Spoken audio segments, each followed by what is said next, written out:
कल्पना कीजिए कि एक बहुत विशाल मतलब एकदम अभेद्य किला है। एक ऐसा किला जिसे किसी इंसान ने नहीं बल्कि खुद प्रकृति ने करोड़ों साल पहले आकार दिया है। जब इस किले की दीवार को सामने से देखते हैं ना, तो वो इतनी ऊंची और लगातार नजर आती है कि उसे सीधे पार करना लगभग असंभव सा लगता है। बिल्कुल कोई सीधा रास्ता नहीं होता। राइट। अगर उस पार जाना है तो दीवार में बने कुछ बेहद संकरे और छिपे हुए दरवाजों को खोजना ही पड़ता है। सही कहा। और भूगोल की दुनिया में उस विशाल दीवार को हम पर्वत श्रृंखला कहते हैं और उन खास दरवाजों को दर्रे या पासेस कहा जाता है। बिल्कुल। भारत का दक्षिणी प्रायद्वीप कुछ ऐसे ही प्राकृतिक किलों और मतलब भौगोलिक रहस्यों से भरा हुआ है। जी, और आज हम इसी पर बात करने वाले हैं। हाँ, आज की हमारी इस गहन चर्चा का बिल्कुल यही विषय है। तो चलिए इसे थोड़ा विस्तार से समझते हैं। दक्षिण भारत का भूगोल किसी भूल भुलैया से कम नहीं है, लेकिन अगर इसके पीछे के विज्ञान को समझ लें तो ये मतलब एक बेहद रोमांचक कहानी बन जाता है। बिल्कुल सही बात है। और मेरा हमेशा से ये मानना रहा है कि तथ्यों को बिना सोचे समझे रटने से कहीं ज्यादा जरूरी है उनके पीछे के प्राकृतिक कारणों को समझना। राइट। जब कोई ये समझ लेता है कि कोई पहाड़ विशेष रूप से वहां क्यों खड़ा है या उसका आकार वैसा क्यों है, या कोई नदी उसे कैसे काट रही है, जी, तब वे तथ्य दिमाग में स्थायी रूप से बैठ जाते हैं। फिर परीक्षा में किसी भी तरह से घुमाकर सवाल पूछा जाए, गलती होने की गुंजाइश नहीं रहती। एकदम सही कहा आपने। तो इसी बात पर उस अभेद्य दीवार वाले उदाहरण से ही शुरुआत करते हैं। पश्चिमी घाट। हाँ, भारत के पश्चिमी तट की रक्षा करने वाली वो विशाल दीवार जिसे हम पश्चिमी घाट या सह्याद्री भी कहते हैं। अगर हम इसके विस्तार को देखें तो ये उत्तर में गुजरात की ताप्ती नदी की घाटी से शुरू होकर सीधे दक्षिण में कन्याकुमारी तक चली जाती है। और ये छोटी मोटी दीवार नहीं है। बिल्कुल नहीं। ये पूरे 6 राज्यों की सीमाओं को छूती है। गुजरात, महाराष्ट्र, गोवा, कर्नाटक, केरल और तमिलनाडु। हाँ, यहाँ जो सबसे आकर्षक बात है वो ये है कि ये श्रृंखला एक निरंतर रेखा की तरह है, मतलब एक एस्कार्पमेंट की तरह। एस्कार्पमेंट। हाँ, भूवैज्ञानिक दृष्टि से देखें तो पश्चिमी घाट कोई साधारण वलित पर्वत यानी फोल्ड माउंटेन नहीं है, जैसे कि हिमालय। अच्छा, तो फिर ये कैसे बने? जब गोंडवानालैंड टूट रहा था ना, तब भारतीय प्लेट के खिसकने से जो भ्रंश या दरार पैदा हुई, उसी के कारण ये सीधा खड़ा कगार बन गया। ओह, तो इसीलिए ये दीवार इतनी निरंतर है। बिल्कुल। इसे पार करना इतना मुश्किल है कि प्राचीन काल में भी व्यापार या सेनाओं की आवाजाही के लिए लोगों को दर्रों पर ही निर्भर रहना पड़ता था। मतलब इसे एक वीआईपी सुरक्षा दीवार की तरह देखा जा सकता है। हर कोई कहीं से भी अंदर नहीं आ सकता। सही कहा। आपको वीआईपी गेट यानी उन प्राकृतिक दर्रों से ही गुजरना होगा, जैसे कि महाराष्ट्र में थालघाट और भोरघाट दर्रे हैं। जी। लेकिन पश्चिमी घाट की इस दीवार में कुछ बहुत ही अजीब चीजें भी हैं। जैसे एक सवाल है मेरे मन में, कर्नाटक की एक चोटी का नाम कुद्रेमुख क्यों है? यहाँ जो सबसे आकर्षक बात है वो ये है कि ये नाम पूरी तरह से इसकी भौगोलिक आकृति से जुड़ा है। आकृति से? हाँ, स्थानीय कन्नड़ भाषा में कुद्रे का मतलब होता है घोड़ा और मुख का अर्थ है चेहरा। अरे वाह। जी, अगर इस चोटी को दूर से एक विशेष कोण से देखा जाए तो इसकी आकृति बिल्कुल एक घोड़े के मुंह जैसी दिखाई देती है। क्या बात है। लेकिन प्रतियोगी परीक्षाओं के नजरिए से देखें तो इसकी आकृति से ज्यादा महत्वपूर्ण इसके भीतर छिपा खजाना है। आप लौह अयस्क यानी आयरन ओर की बात कर रही हैं ना? जी बिल्कुल। कुद्रेमुख का पूरा इलाका अपने बेहतरीन और उच्च गुणवत्ता वाले लौह अयस्क के लिए विश्व प्रसिद्ध रहा है। हाँ, मैंने पढ़ा है कि दशकों तक यहाँ से निकाला गया लोहा मंगलुरु बंदरगाह के रास्ते निर्यात होता रहा है। जी, और एग्जाम्स में अक्सर ये सवाल आता है कि कर्नाटक का कुद्रेमुख क्षेत्र किस खनिज के लिए जाना जाता है? तो मतलब घोड़े के चेहरे वाली पहाड़ी याद आए तो उसके अंदर का लोहा भी याद आना चाहिए। एकदम सही। बहुत बढ़िया। अब जब हम इन चोटियों की बात कर ही रहे हैं तो परीक्षाओं के उस सबसे पसंदीदा सवाल को लेते हैं। पूरे दक्षिण भारत की सबसे ऊंची चोटी कौन सी है? इसका जवाब है अनामुडी। राइट। अनामुडी 2695 मीटर्स ऊंची है ये और केरल राज्य में स्थित है। जी, ये इतना महत्वपूर्ण तथ्य है कि इसे तो मतलब पत्थर पर उकेर लेना चाहिए जो लोग भी तैयारी कर रहे हैं। हाँ बिल्कुल। और पश्चिमी घाट में राज्यों के अनुसार भी सबसे ऊंची चोटियों का डेटा स्पष्ट होना चाहिए। जैसे महाराष्ट्र की बात करें? महाराष्ट्र में पश्चिमी घाट की सबसे ऊंची चोटी कलसुबाई है। अच्छा, कलसुबाई। हाँ, कलसुबाई को अक्सर महाराष्ट्र का एवरेस्ट भी कहा जाता है। और अगर कर्नाटक की बात करें? कर्नाटक की सबसे ऊंची चोटी मुल्यानगिरी है, जो कि बाबा बुदन पहाड़ियों का हिस्सा है। बाबा बुदन की पहाड़ियां, इनकी तो अपनी एक अलग ही कहानी है ना? जी बिल्कुल। ऐसा कहा जाता है कि सदियों पहले सूफी संत बाबा बुदन यमन से कॉफी के 7 बीज छिपाकर लाए थे और उन्होंने भारत में सबसे पहले इन्हीं पहाड़ियों पर उन्हें बोया था। हाँ, और आज भी एक क्षेत्र भारत में बेहतरीन कॉफी उत्पादन के लिए जाना जाता है। ये सच में कमाल है कि कैसे भूगोल, कृषि और इतिहास आपस में जुड़े हुए हैं। बिल्कुल। अब अगर हम इसे व्यापक दृष्टिकोण से जोड़कर देखें तो भारत का प्रायद्वीपीय भूगोल सिर्फ पश्चिमी घाट की इस दीवार तक सीमित नहीं है। अगर पश्चिम में एक मजबूत दीवार है तो पूर्व में बंगाल की खाड़ी की तरफ भी एक पर्वत श्रृंखला है जिसे पूर्वी घाट कहा जाता है। हाँ, और यहीं से चर्चा में एक नया मोड़ आता है, क्योंकि पश्चिमी घाट लगातार है तो कोई भी छात्र यही सोचेगा कि पूर्वी घाट भी वैसी ही एक समानांतर दीवार होगी। लेकिन ऐसा बिल्कुल नहीं है ना? पूर्वी घाट बहुत ज्यादा कटा-छटा और टूटा हुआ है। विस्तार तो इसका ओडिशा, आंध्र प्रदेश और तमिलनाडु में है, लेकिन ये लगातार नहीं है। और इसके पीछे का भौगोलिक विज्ञान समझना बहुत जरूरी है। तो ये टूटा हुआ क्यों है? इसका जवाब दक्कन के पठार के ढलान में छिपा है। अच्छा। जी, पूरा प्रायद्वीपीय भारत पश्चिम से पूर्व की ओर हल्का सा झुका हुआ है। ढलान पूर्व की तरफ है। राइट। और इसी ढलान के कारण महानदी, गोदावरी और कृष्णा जैसी विशाल नदियां पश्चिम से निकलकर पूर्व की ओर बहती हैं और बंगाल की खाड़ी में गिरती हैं। बिल्कुल। तो लाखों सालों से ये नदियां पूर्वी घाट के पहाड़ों से टकराती रही हैं।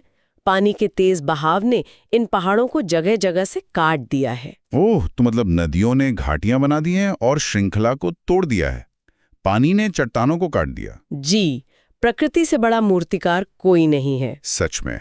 अब यहाँ जो बात है वो वाकई बहुत दिलचस्प हो जाती है, क्योंकि एग्जाम्स में यहाँ एक बहुत बड़ा एग्जाम ट्रैप होता है। हाँ, वो सबसे ऊंची चोटी वाला सवाल। बिल्कुल। सवाल आता है, पूर्वी घाट की सबसे ऊंची चोटी कौन सी है? और यहाँ पुरानी किताबों और नए डेटा के बीच इतना टकराव है कि कई छात्रों की नेगेटिव मार्किंग हो जाती है। जी, मैंने भी देखा है। पुरानी किताबों में अक्सर लिखा होता है कि पूर्वी घाट की सबसे ऊंची चोटी महेंद्रगिरी है। ये भ्रम बहुत आम है। दशकों तक उड़ीसा के गजपति जिले में स्थित महेंद्रगिरी को ही सबसे ऊंची चोटी माना जाता था। महेंद्रगिरी का सांस्कृतिक और धार्मिक महत्व बहुत बड़ा है और पुराने समय में घने जंगलों की वजह से सटीक माप लेना मुश्किल था। तो अब असली डेटा क्या है? आधुनिक उपग्रह इमेजरी के बाद डेटा बदल चुका है। वर्तमान आधिकारिक डेटा के अनुसार पूर्वी घाट की सबसे ऊंची चोटी जिंदगाड़ा है। जिंदगाड़ा? जी, जिंदगाड़ा पीक। इसकी ऊंचाई 1690 मीटर है और ये आंध्र प्रदेश की अराकू घाटी के पास स्थित है। 1690 मीटर्स। और अगर कभी विकल्पों में जिंदगाड़ा ना हो तो आंध्र प्रदेश में ही एक और चोटी है, अरामकोंडा। वो 1680 मीटर ऊंची है। मतलब वो भी महेंद्रगिरी से ऊंची है? बिल्कुल। इसलिए अपडेटेड जानकारी ही याद रखनी चाहिए। ये जानकारी तो सच में एग्जाम में रैंक बचाने वाली है। जिंदगाड़ा और अरमाकोंडा। तो पश्चिम में ठोस दीवार और पूर्व में टूटी श्रृंखला। अब एक सवाल है। जी, पूछिए। ये दोनों संरचनाएं आखिर जाती कहाँ हैं? क्या दक्षिण में ये कहीं आपस में मिलती हैं? बिल्कुल मिलती हैं, और इस मिलन बिंदु का एक बहुत ही खास नाम है। तो इस सब का असल में क्या मतलब है? ये संगम कोई साधारण जगह तो होगी नहीं? बिल्कुल नहीं। ये संगम स्थल है नीलगिरी पर्वतमाला, जिसे द नीलगिरीज या नीले पहाड़ भी कहते हैं। हाँ। यहीं पर पश्चिमी घाट और पूर्वी घाट एक दूसरे से गले मिलते हैं। नीलगिरी, ये नाम सुनते ही चाय के बागान और ऊटी की याद आ जाती है। उद्गमंडलम। जी हाँ, ऊटी इसी के दिल में बसा है। और यहाँ का वो जानवर भी तो खास है, नीलगिरी ताहर, जो खड़ी चट्टानों पर ऐसे चलता है जैसे गुरुत्वाकर्षण है ही नहीं। सही कहा। लेकिन नीलगिरी अपनी ऊंचाई के लिए भी जाना जाता है। अच्छा? जी। इन दोनों घाटों के मिलने से जो उभार पैदा हुआ, उसने बेहतरीन चोटियों का निर्माण किया। यहाँ की सबसे ऊंची चोटी है डोड्डा बेट्टा। डोड्डा बेट्टा? जी, जिसकी ऊंचाई 2637 मीटर है और ये पूरे दक्षिण भारत की दूसरी सबसे ऊंची चोटी है ना? पहली तो अनामुडी थी 2695 मीटर्स और दूसरी डोडा बेट्टा। बिल्कुल। और इससे एक बहुत ही महत्वपूर्ण सवाल खड़ा होता है। कौन सा? यूपीएससी और स्टेट पीसीएस में सिर्फ नाम या ऊंचाई नहीं पूछते। सबसे चुनौतीपूर्ण सवाल वो होता है जहां छात्रों को इन पहाड़ियों को उत्तर से दक्षिण के क्रम में लगाना होता है। ओह, क्रोनोलॉजी वाले सवाल। उत्तर से दक्षिण जमाना तो सच में एक बुरे सपने जैसा लगता है। हाँ, अक्सर अच्छे उम्मीदवार इसमें उलझ जाते हैं। तो चलिए, इसे रटने के बजाय हम एक वर्चुअल रोड ट्रिप पर चलते हैं, पूर्वी तट से होते हुए एकदम दक्षिण तक, एक नीचे जाती हुई सीढ़ी की तरह। बिल्कुल। हम उत्तर से शुरू करेंगे। तो हमारी इस भौगोलिक यात्रा का पहला पड़ाव है नल्लामाला पहाड़ियां। नल्लामाला की पहाड़ियां आंध्र प्रदेश के रायलसीमा क्षेत्र और तेलंगाना में फैली हैं। ये पूर्वी घाट का हिस्सा है, राइट? जी, यहाँ का परिदृश्य थोड़ा शुष्क है और कृष्णा नदी यहाँ एक गहरी खाई बनाती है। अब रोड ट्रिप में थोड़ा और दक्षिण की ओर चलते हैं, तो हमारा दूसरा पड़ाव आता है पालकोंडा श्रेणी। पालकोंडा भी आंध्र प्रदेश में ही है, नल्लामाला के ठीक दक्षिण पूर्व में। इसके नाम का अर्थ है दूध की पहाड़ियां। अच्छा, अब हमारी गाड़ी आंध्र प्रदेश पार करके तमिलनाडु के उत्तरी हिस्से में आती है। यहाँ हमारा सामना होता है जावदी पहाड़ियों से। जावदी पहाड़ियां तमिलनाडु में है। यहाँ से परिदृश्य हरा भरा होने लगता है और यहाँ चंदन के पेड़ भी पाए जाते हैं। चंदन के पेड़? क्या बात है। अब थोड़ा और दक्षिण, शेवराय पहाड़ियां। शेवराय भी तमिलनाडु में है। इसे याद रखने का सबसे आसान तरीका है यहाँ का हिल स्टेशन यरकौंड, जिसे गरीबों का ऊटी भी कहते हैं। जी, और यहाँ बॉक्साइट के भंडार भी मिलते हैं। हिल स्टेशन और खनिजों से याद रखना आसान हो जाता है। तो पूर्वी घाट का क्रम हुआ नल्लामाला, पालकोंड, जावदी और शेवराय। बिल्कुल। और हम उस जंक्शन पर आते हैं जहां नीलगिरी है। लेकिन नीलगिरी से और दक्षिण जाने पर एक बहुत बड़ी संरचना आती है, अन्नामलाई पहाड़ियां। अन्नामलाई केरल और तमिलनाडु की सीमा पर है। इन्हें हाथी पर्वत भी कहते हैं। और अनामुडी चोटी यही है। जी। एक मिनट, मुझे यहाँ एक बहुत महत्वपूर्ण चीज जोड़नी है, जो नीलगिरी और अन्नामलाई के बीच है। आप निश्चित रूप से पालघाट दर्रे की बात कर रहे हैं। एकदम सही, पालघाट गैप। पश्चिमी घाट की इस अभेद्य दीवार में करीब 30 किलोमीटर चौड़ा ये प्राकृतिक दर्रा है। ये दर्रा ऐतिहासिक रूप से बहुत चमत्कारिक है। चेर और चोल राजवंशों का व्यापार यहीं से होता था। और आज भी केरल को तमिलनाडु से जोड़ता है। जी, और अरब सागर की मानसूनी हवाएं भी इसी दर्रे से तमिलनाडु में घुसती हैं। तो क्रम हुआ नीलगिरी, फिर पालघाट दर्रा और फिर अन्नामलाई। बिल्कुल। अब अन्नामलाई से थोड़ा पूर्व और दक्षिण में चलते हैं। छठा पड़ाव है पालनी पहाड़ियां। पालनी पहाड़ियां पूरी तरह तमिलनाडु में हैं और यहाँ का मशहूर हिल स्टेशन है कोडाईकनाल। हाँ, कोडाईकनाल, तारे के आकार की झील। अब एकदम दक्षिणी शोर की ओर चलते हैं। सातवां पड़ाव कार्डमम या इलायची पहाड़ियां। नाम से ही साफ है, ये क्षेत्र मसालों, इलायची, काली मिर्च के लिए मशहूर है। इन्हीं मसालों ने तो विदेशियों को भारत खींचा था। जी, ये मुख्य भूमि की सबसे दक्षिणतम पर्वत श्रेणियों में से एक है। और अब हमारी यात्रा का आखिरी पड़ाव एकदम गहरे दक्षिण में अगस्त्यमलाई। ये सिर्फ एक चोटी नहीं बल्कि एक विशाल बायोस्फीयर रिजर्व है। यहाँ ऐसी दुर्लभ जड़ी बूटियां हैं जो दुनिया में कहीं और नहीं मिलती। तो ये थी हमारी उत्तर से दक्षिण की यात्रा।